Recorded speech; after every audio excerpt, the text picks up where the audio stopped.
everybody. It's Dr. Kerry. I wanted to talk with everybody about one of the four subfields of anthropology, which is biological anthropology or physical anthropology, as it's sometimes called. And in essence, biological anthropology is the study of humans from a biological perspective. So it really is this very diverse subfield of anthropology and one that spans the specialties of genetics and human variation to primatology and paleoanthropology. Now, we did define these specialties in the previous video called What is Anthropology? So what I wanted to do for you here is take just a deeper dive into primatology and paleoanthropology. And I want to focus on these specialties because they give us like a foundation for telling the story of human origins as anthropologists say it. And in my opinion, this story has become really like one of the major contributions to anthropology.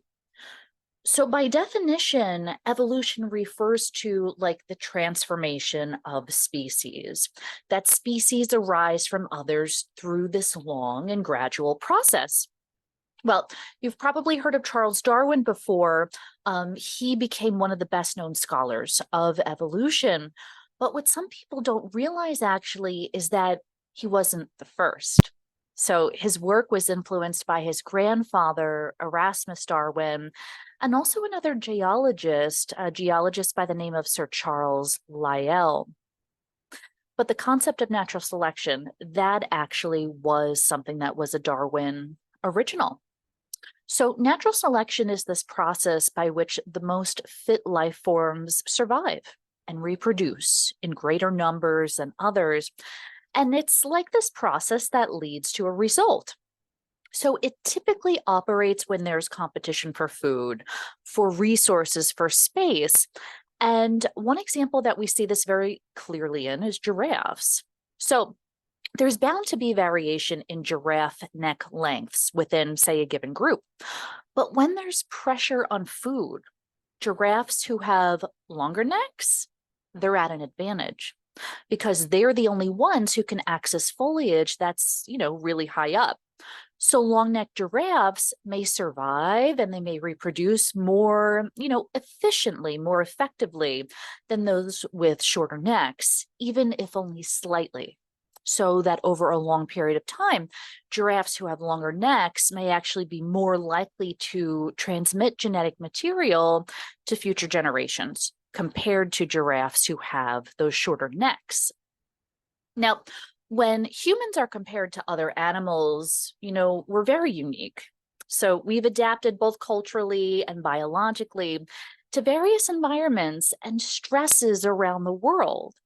So cultural adaptations, they include things like layering up or turning the heat up inside when the house gets cold in the fall, putting the air conditioning on, going for a swim when it gets hot.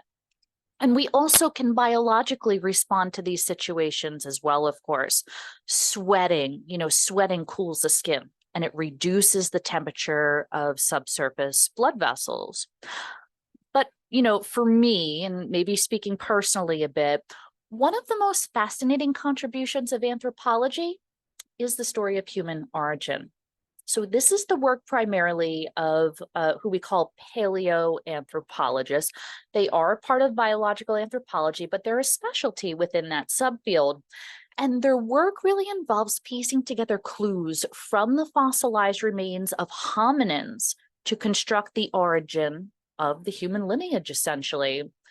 Now, this term hominin, I'll be using quite a bit through our talk today, and I'm using it to refer to members of the human line after the split from ancestral chimpanzees. But before we kind of get into this story, I want to talk to you a little bit about primates and primatology, which is the study of non-human primates. And this is a specialty that encompasses things like fossil examples, but also living examples. And the specialty helps anthropologists make inferences about really the social organization and the biology of human ancestors. So almost all primates they share in common like a suite of features, or what we call primate tendencies. Grasping with five-digited hands and feet, having an opposable thumb that can touch other fingers, having a developed sense of sight over smell, fingertips that function as the main tactile or touch organ. Also, a large brain to body ratio that exceeds the limits of most mammals, having a long-term parental investment so that their young have more learning opportunities. Also, the tendency to being social.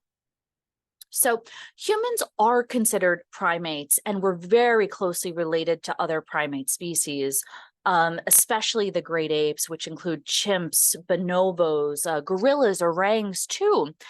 And in fact, primatologists would say that humans could be classified as great apes, that they belong there. So great apes tend to have larger bodies compared to other non-human primates. Great apes tend to live longer.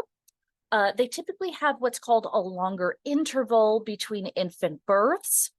There's also a tendency toward more upright posture, although not necessarily complete bipedalism, and we'll talk more about that shortly.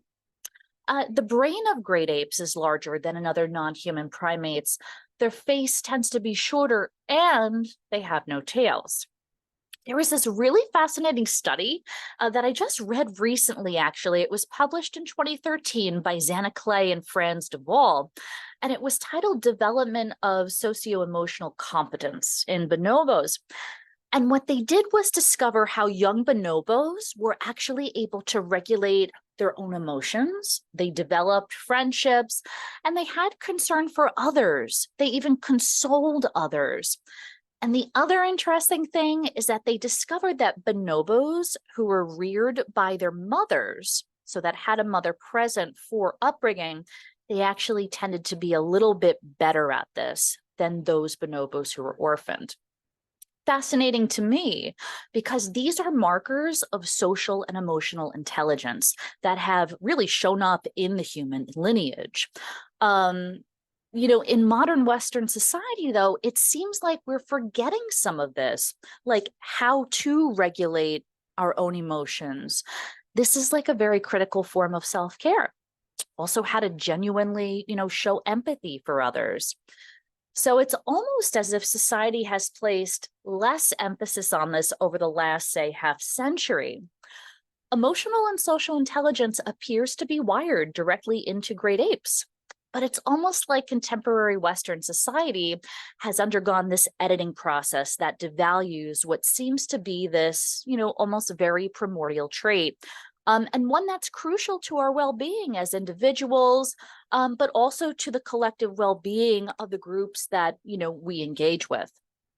So the great apes really are of much interest to us because there's so much overlap. Based on our current understanding, though, humans and great apes probably shared a common ancestor about 7 million years ago. Excuse me. And then after that, we begin to see evolution trend in a direction that really is incrementally, trending more and more human. So to begin to tell the story of human origins, I like to begin by explaining what we mean by these key human markers. So to some degree, we do share these markers with great apes, but what's notable is that these traits are far more developed in our species, in Homo sapiens. So first is bipedal locomotion, the ability to walk to stride on 2 feet in an upright posture. And this is a key feature that separates apes from early hominins. It's a feature that led to a distinctively, human way of life. And we think this started as an adaptation, one that allowed human ancestors to thrive in more terrestrial habitats opposed to trees, open grasslands, savannas. And it also allowed early hominins to see over grass, to see over long grass. They could also move more easily, moving items back and forth to camp. It also, would have reduced the body's exposure to solar radiation. So in a quadruped position on all fours, the entire backside would be exposed. But bipedalism really limits the exposure. So almost like the shoulders absorb the brunt of it. You can kind of think about it, if you're playing or exercising or whatever outside, what part of the body typically gets the most sun? It's the shoulders. And that's the case because we stand on two legs. Well, it seems bipedalism may have emerged in a hominin that we classify Ardipithecus ramidus, who we think lived probably about 5.8 to 4.4 million years ago. And what's interesting, though, is that the pelvis of this hominin blends characteristics of tree dwelling and bipedal locomotion. Other anthropologists, though, they think bipedal locomotion could even be older, but that's more questionable. We have a fossil of a hominin called Sahelanthropus chidensis. It's very, very curious, and it could plausibly be evidence for bipedalism, and I'll get back to that in a couple minutes. Another key human marker, big brain relative to body size. So our earliest hominins, they had smaller brains that could be closer to the size of chimpanzees. But what we see, as time moves on is that the brain gets bigger and bigger and bigger, ultimately reaching, the modern cranial capacity we see in humans today. Another key human trait is a long period of childhood dependency. So human children have a long period of dependency, even longer than what we see, in other non-human primates. So human skulls and brains, they grow dramatically during childhood. And we think this is partly the case because, if human infants were born with a fully mature skull, they actually wouldn't be able to pass through the birth canal. The human pelvic opening is actually proportioned in such a way so that it can support the body's trunk, but it wouldn't really be able, to support the torso properly if it had a larger proportion. So tool use is another human marker, and we see evidence of hominin tool use beginning about 2.6 million years ago. We think upright bipedalism could have had something to do with this. Standing and walking on two legs would have allowed early hominins to not only carry tools and use them in their daily routines, but also possibly use them in a way that protects themselves against predators and other competitors. Changes in teeth, that's another human marker we look for. So in early hominins, we see very large back molars that have thick tooth enamel. And this would have been a nice adaptive advantage for early hominins, who were living on the savanna, because it permitted them to thoroughly chew fibrous vegetation. So the molars would have actually worked in like this rotary motion, like a churning motion. Over time, though, what happened is that the back molars actually reduced in size. So we think this was an adaptation to a different landscape and to a different diet. So what paleoanthropologists do is they look at the emergence of human markers like these in hominins and also track how they evolve. And the way I like to do this actually is by literally introducing you to just a few hominins who we think are believed to be ancestral in ways to modern humans. And I want to start with Sahelanthropus chidensis, a really fascinating early hominin because, it's actually believed to be among the oldest human ancestor found to date. We have a skull, two lower jaw frags, and 3 teeth. They're male, and they were discovered in Chad during July 2001. They date between 6 to 7 million years ago. Interesting, because that's when we think humans and chimps probably diverged from a common ancestor. The brain of this hominin was about the size of a chimp, had quite heavy brow ridges, and the tooth enamel was really robust, again suggesting this trend to tough vegetation. We know this hominin had a pretty flat face, though, so that's trending human. No protruding snout. And we have to emphasize may have been bipedal to some extent. And then we say it's plausible And it's plausible because an area called the foramen magnum, which is this hole that connects like the spinal cord to the brain, it's actually in a forward position, much more so than what we see in apes. So, this hominin really does represent a blend of ape and human-like traits. So it seems that evolution was beginning to trend toward human by at least 7 million years ago. Ardipithecus ramidus is another early hominin that unlocks more understanding of human origins. So we did find a nearly complete fossilized skeleton in 2009 near the Awash River in Ethiopia, and that's been dated to about 4.4 million years ago. And it was kind of the significant find because Artie, as the individual is referred to, actually replaced Lucy as the earliest known fairly complete hominin skeleton. You've all probably heard of Lucy, the famous Australopithecus afarensis. We'll actually touch a little bit more about her shortly. But the other cool thing about Artie's group is that we think they may be ancestral to later hominins like Lucy. So here's what we know about Artie's skeleton. We know she was female. She had what's called a gracile build, which means like a lighter build. She would have stood at about 4 feet tall, weighing 120 pounds. And her pelvis is of note because it represents hybridized traits that would have allowed her to climb trees, but also to walk on 2 legs. Probably not with the same ease that we do, though. Artie does retain some ape-like traits. She did have very long arms, we think very powerful hamstrings, but short legs. And her brain still was also roughly the size of a chimpanzee's. There's another group of hominins that really help us unravel the story of human evolution, and they're called Australopithecines, very abundant in the fossil record, so we know quite a bit about them. We know that there were at least 7 species of Australopithecines, and arguably the most famous being Australopithecus afarensis, who lived between about 3.8 and 3 million years ago. And we see like dozens and dozens of their fossils at sites like Ladili in northern Tanzania and also Hadar in Ethiopia. Ladili is really fascinating to me because it actually produced literally footprints of, we think, 2 or 3 afarenses walking toward a waterhole in Tanzania somewhere about 3.6 million years ago. So here's another big shift, a shift to even more reliance on bipedal locomotion. Hadar is actually where Lucy was recovered. So Lucy lived in Ethiopia about 3 million years ago.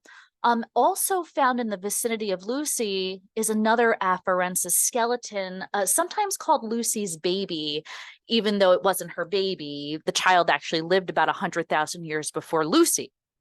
But Lucy's baby is a cool find because of how intact she is. So her record consists of a skull. We have baby teeth. We have fingers, a torso, a kneecap, even part of a foot.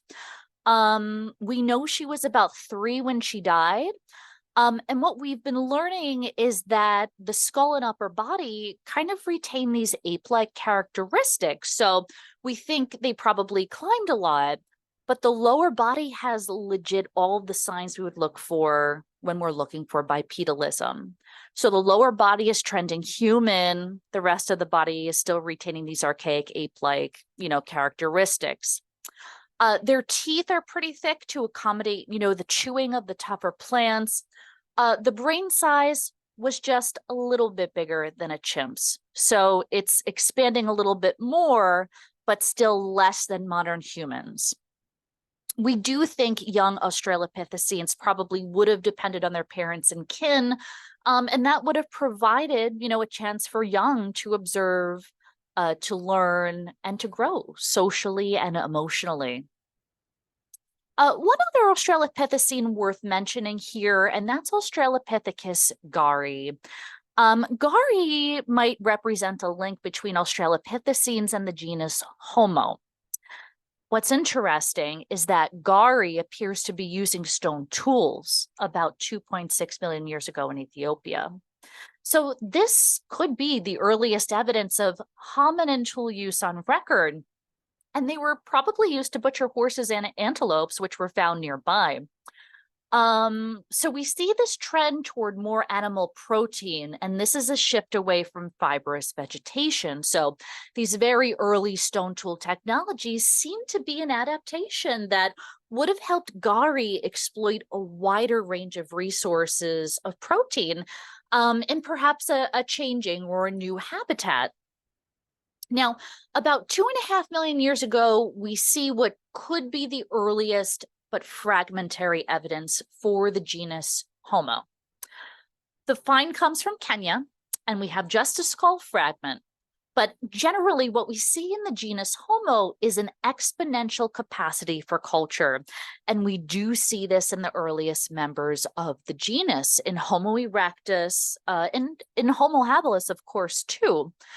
Their timelines did overlap for a period, and we think they lived alongside each other in Eastern Africa for maybe up to 500,000 years.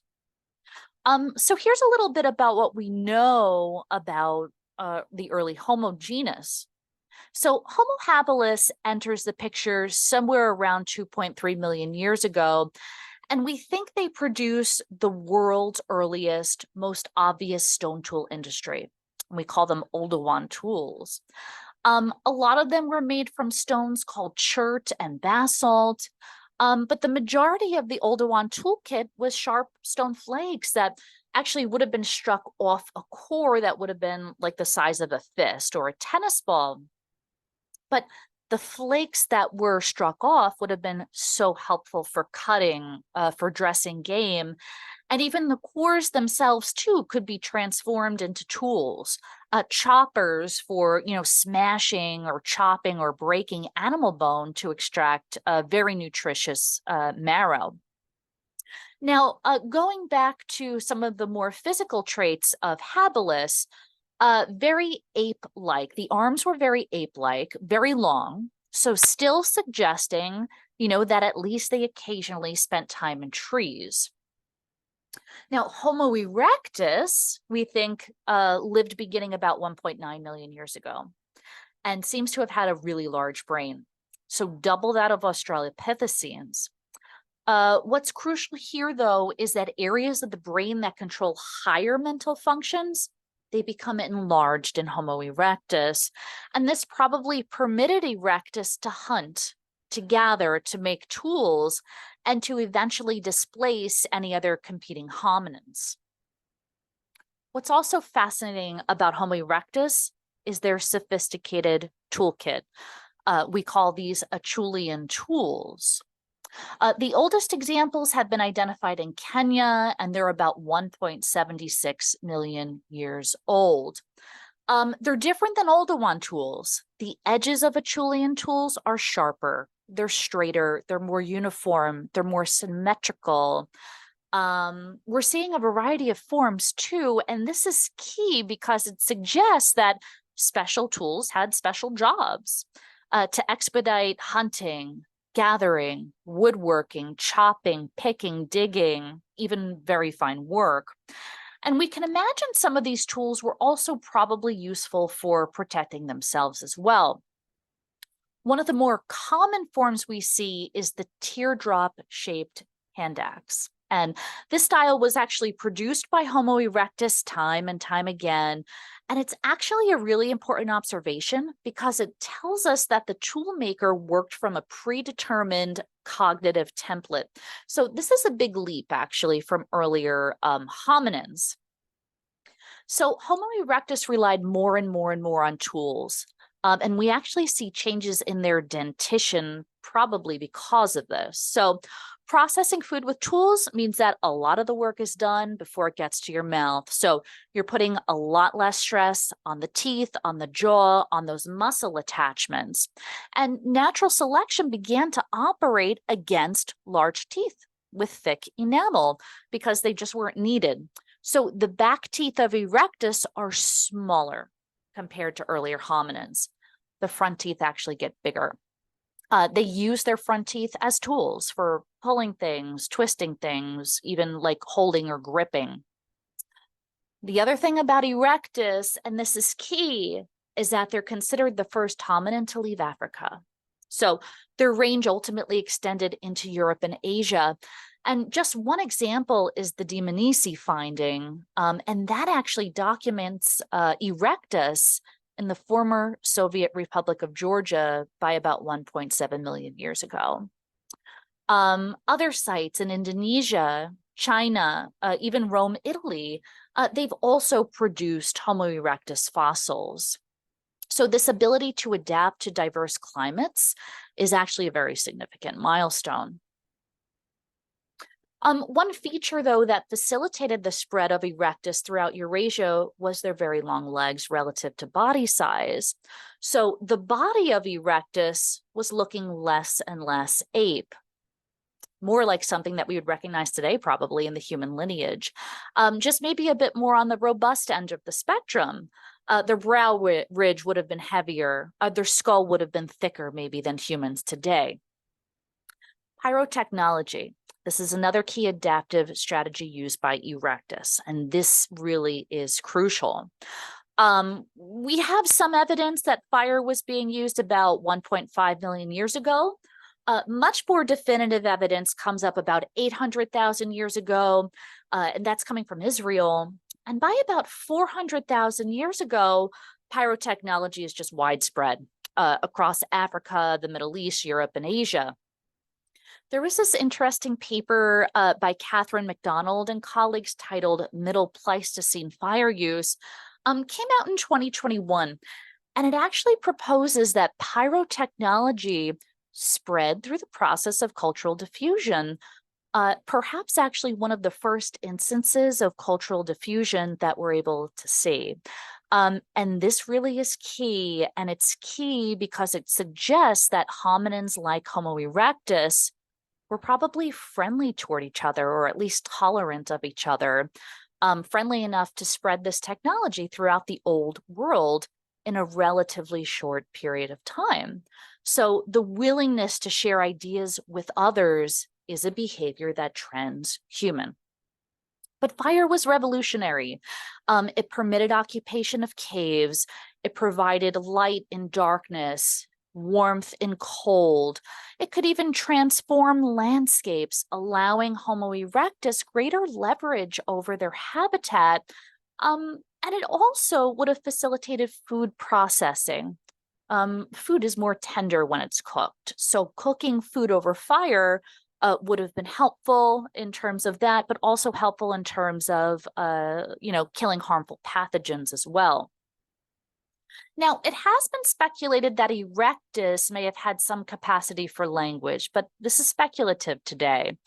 Cooperative hunting, making complex stone tools, teaching pyrotechnology, these activities are kind of complicated.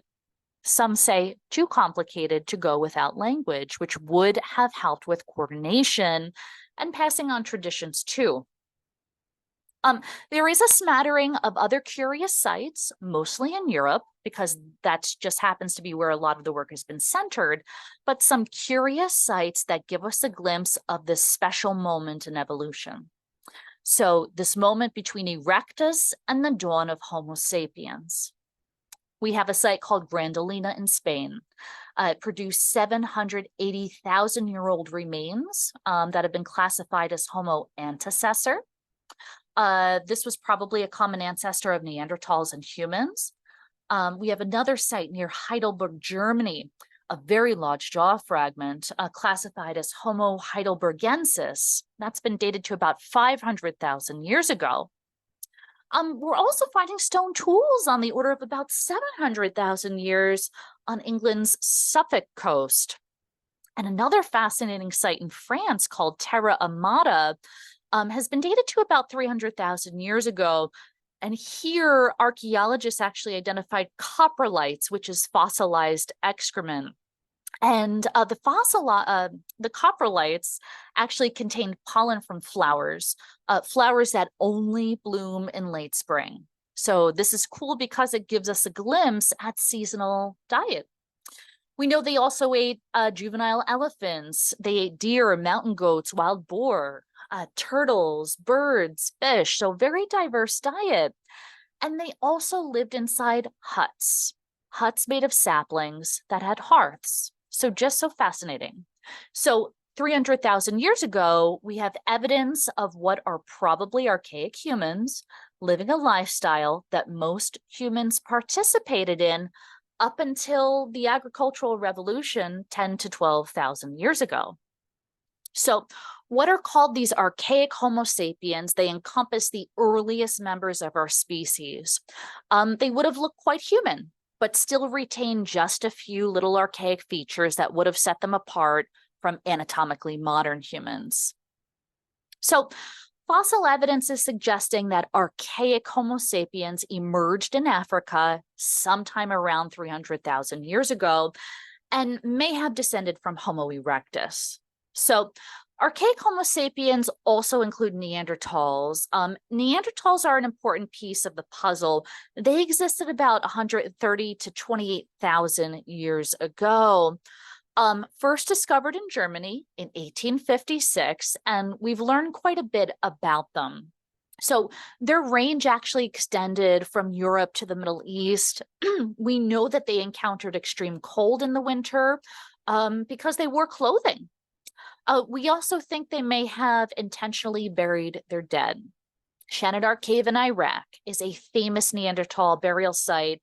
If you take Intro to Arc with me, we talk a lot more about this, but the site's at least 60,000 years old, could be much older though. What's interesting about Shanidar is that local pollen was discovered in the shape of flowers near the decedents, and this has led some people to believe that they could have been intentionally interred. There was a really interesting paper published by Alicia Nava and colleagues in 2010 on the early life of Neanderthals. And her team actually examined Neanderthal milk teeth or baby teeth. And the study showed that Neanderthal moms weaned their infants off breast milk to solid foods about 5 to 6 months of age, which actually is similar to the age that most Homo sapien mothers actually begin to wean their own young too. So the study also hypothesizes that Neanderthal infants were probably born roughly the same size as Homo sapien infants. They also propose that Neanderthal moms and infants and Homo sapien moms and infants, that they probably encountered very similar gestational experiences. So Neanderthals and Homo sapiens, are very closely related. Neanderthals also had their own stone tool tradition, making what are called Mousterian tools, very sophisticated toolkits, tools for special purposes too, scrapers to prepare hides for clothing, tools designated for sawing, for gouging, for piercing. And as Neanderthals relied more and more on these tools, what's interesting is that their front teeth get smaller and smaller. So again, presumably because they're putting less stress on the teeth, on the jaw, because tools were doing most of the work. So Neanderthals were human. And in fact, they bred with humans. And we know this because people today actually do retain a small percentage of Neanderthal DNA in their genes, which is cool. So I think most anthropologists would probably, agree that culture was part of the Neanderthal world. So a lot of similarities to other archaic humans, but also some differences, primarily physical. Neanderthals were stockier. They were more robust. Their trunks, would have been, very large relative to limb length, which actually would have helped them conserve heat. Their noses were also bigger too, but that actually would have been beneficial because it warmed cold air before it entered their system. Our noses do it too, but ours are smaller, so we're able to do this not as well as Neanderthals would have been able to. So anatomically modern humans, we're at modern humans now, they evolved first in Africa, probably from these archaic Homo sapiens. And a couple interesting finds led us to this conclusion. The first site was identified a number of years ago, first identified in 1967, and it's called Omo Kabish.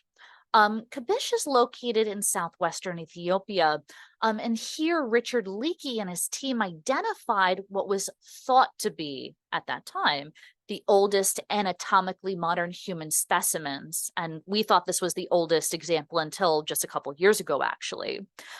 So this find, the original one, consisted of 2 partial skulls, 4 jaws, a leg bone, and a lot of teeth, like 200 of them. And those materials were dated to about 195,000 years ago. Another sort of early find, this was made in 1997, 3 anatomically modern human skulls. Also, hundreds of stone tools and animal bones. These were identified in Ethiopia near the village of Hertu, which is about 140 miles north of Addis Ababa. So what's curious, though, is that the skulls displayed signs of cutting and handling, almost as if they were intentionally detached from the rest of the body after death, actually. We'll never know for sure, but perhaps for some ritual purpose. Those materials have been dated to about 160,000 years ago. And then in 2017, just recently, the remains of anatomically modern humans were published on by Jean-Jacques Hubin and colleagues in the journal Nature. You could find it for yourself. The piece is titled New Fossils from Jebel or Hound Cave, and it really reveals an astonishing discovery. So the cave is located near Marrakesh, Morocco, and the authors explain how these early anatomically modern humans, they lived in this cave. They huddled around this fire, cooked this food, made stone tools here, and ultimately passed away here. What's really interesting is that the findings date to about 300,000 years ago. So this really makes the remains literally the oldest evidence of anatomically modern humans that we know of right now. And, this signals to anthropologists, though, that anatomically modern humans had already spread through, perhaps much of Africa much earlier than we previously thought. So, our understanding of the past is constantly evolving as we learn more and more and uncover more and more about the fossil record. So the skulls from Omo Kabish, from Hertu, from Jebel or Hound, they look basically modern. They have, broad mid faces like we do, smaller noses with more narrow passages, and cranial capacities that are within modern range. So this appears to be the first definitive evidence of humans that would have looked pretty modern. They probably would have looked just like us. So this is actually a great place to end. I'm going to pick up the rest of the human origin story with you in an upcoming video. Thanks for tuning in, and bye-bye, everybody.